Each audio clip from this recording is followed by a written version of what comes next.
Déjeme saludar a nuestra amiga, nuestra corresponsal Alina Duarte, a quien usted puede ver y escuchar todos los domingos en un espacio que conduce en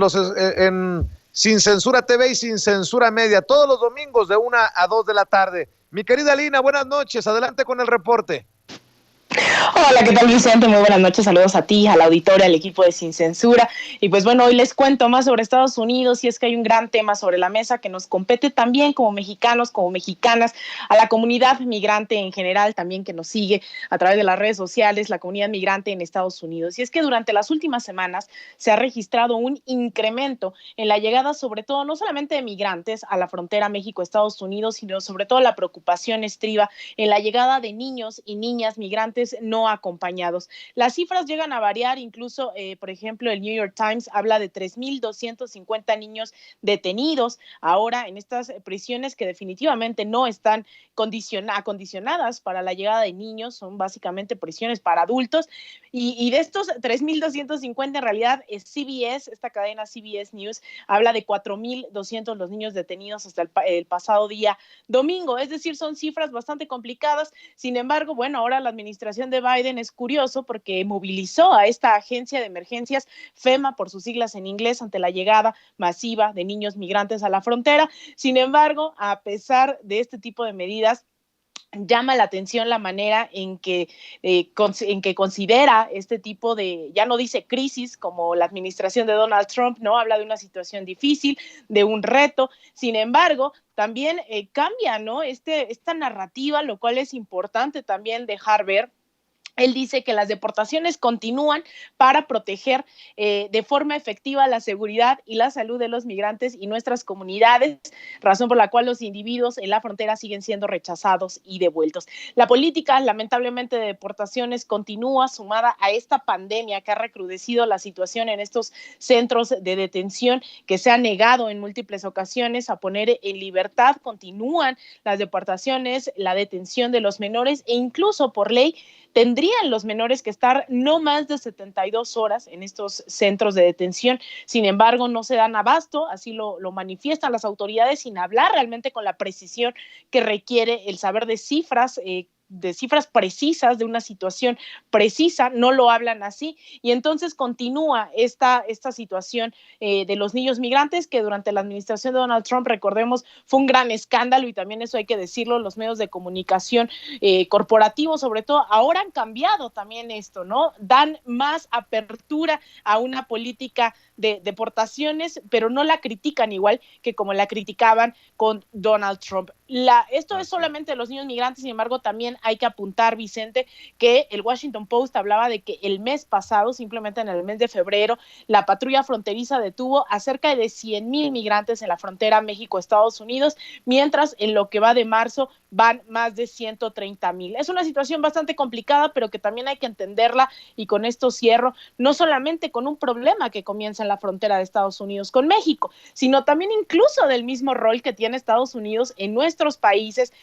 estos tratados totalmente económicos desiguales, como lo fue el Tratado de Libre Comercio con América del Norte, el TELECAN, que propició la migración masiva de México, o el rol que tuvo Estados Unidos en financiar la guerra en El Salvador en los 80s, que propició una crisis que hasta hoy vemos, ¿no?, de pobreza, o incluso la formación de las maras salvatruchas que se crearon después de este papel de Estados Unidos en la guerra civil en El Salvador. La gente migra a California, aprende este tipo de prácticas delincuenciales y después son deportados nuevamente a El Salvador. En Estados Unidos se crearon estas llamadas maras que hoy están generando toda esta violencia, ¿no? Es decir, hay que abrir un poco más el panorama y ver el rol de Estados Unidos para que no nos hagan creer que nosotros migramos nada más por gusto, porque no tenemos nada mejor que hacer, sino que hay condiciones que el mismo Estados Unidos ha fomentado históricamente en nuestra región. Entonces, una situación bastante difícil, uno de los grandes retos que tendrá ahora la administración de Joe Biden, y como si fuera poco,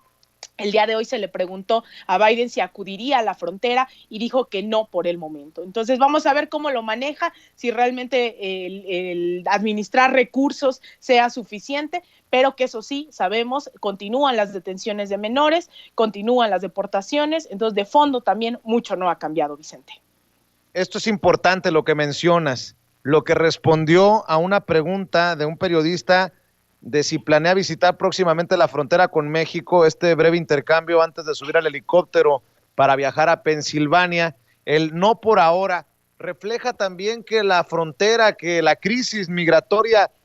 no es necesariamente una prioridad para el presidente demócrata Joe Biden.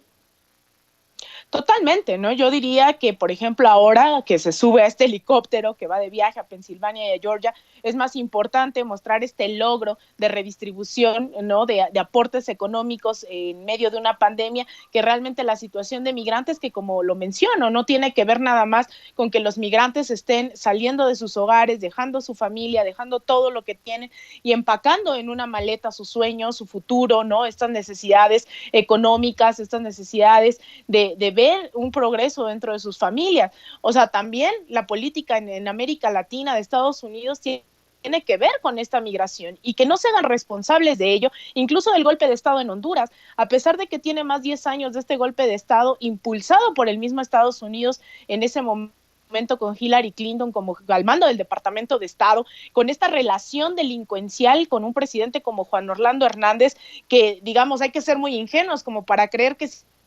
ya detuvieron a su hermano hace unos meses en Miami, el presidente Juan Orlando no tenga nada que ver con asuntos de narcotráfico ni con el Chapo Guzmán. Creo que hay que ser bastante ingenuos. Entonces, Estados Unidos tiene bastante responsabilidad en todo el flujo migratorio que se da desde Centroamérica, desde México, impulsando golpes de Estado, procesos de desestabilización, y que no sea una prioridad el tema migratorio, creo que es una ofensa, ¿no? Y que ha sido una ofensa histórica, precisamente las contradicciones de este llamado sueño americano, que bueno, pues hoy lamentablemente, y lo anunciábamos hace muchos meses desde las elecciones, no era si era mejor Biden o Donald Trump. Mi postura era que al final hay una política de continuidad dentro de ciertos rubros en el establishment que podrá cambiar la política interna, pero no la exterior, y esta es una clara muestra de ello. El decir no es una prioridad para Joe Biden, sí es una prioridad el seguir buscando votos con la ciudadanía, el refrendar los apoyos económicos a mitad de una pandemia, pero no quienes migran, también por culpa, en parte, de Estados Unidos. Y para cerrar precisamente, Alina, a ver si en el pecado no pagamos la penitencia en México, porque leo que el secretario de Seguridad Nacional de Estados Unidos, Alejandro Mayorkas, reconoció hoy que el país, Estados Unidos, va camino a recibir este año en la frontera con México a más indocumentados que los que han llegado en las últimas 2 décadas. Si eso también no enciende los focos de advertencia del lado mexicano, pues no sé, pero no es poca cosa lo que dice el secretario de Seguridad Nacional de Estados Unidos. Claro, y que es un secretario, además, valga decirlo, ¿no? Un secretario latino, Mayorkas, el primer latino al mando del Departamento de Seguridad Nacional, es algo que también habla mucho de esta política de identidad con la cual jugó la administración de Biden, de ahora poner a mujeres, ¿no? Mujeres negras, mujeres trans, hombres latinos, pero que al final siguen reproduciendo esta política migratoria, esta política imperialista, esta política de extorsión, de despojo, de bombardeos alrededor del mundo. Entonces también tener claridad que un latino no significa la diferencia en esa política migratoria. Yo creo que sí, que México al final, y eso va a ser históricamente, yo creo que por eso yo he sido muy enfática muchas veces en decir que sean demócratas o sean republicanos, al final las presiones y las necesidades del gobierno estadounidense van a ser las mismas y va a haber mucha presión para México, y la relación de dependencia económica que hay de México a Estados Unidos también es muy importante, y eso al final tenemos que repensarlo dentro de la sociedad y no dejar nada más a que el gobierno mexicano actúe. Yo creo que tiene que haber una presión también de defensa de los derechos de los migrantes. El hecho de que Estados Unidos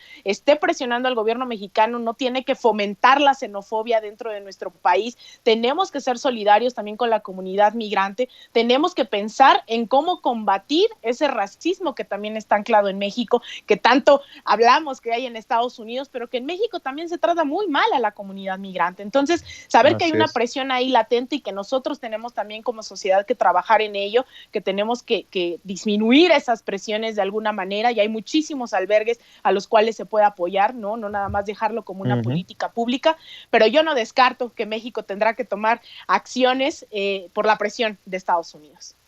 Querida Alina, despidamos invitando a la gente para que te apoye en redes sociales y en tus esfuerzos. Muchas gracias, Vicente. Pues yo los invito a que me sigan en Twitter, estoy como @AlinaDuarte Duarte _, en Instagram _Alina Duarte, en Facebook Alina Duarte Periodista y en mi canal de YouTube. Suscríbanse y claro está, suscríbanse a nuestros canales en Sin Censura y yo los espero todos los domingos de 1 a 2 de la tarde, justamente en nuestras trincheras aquí en Sin Censura. Te mando un abrazote, muy buenas noches, Vicente, a ti, a todo el equipo y al auditorio de Sin Censura. Gracias, mi querida Alina Duarte.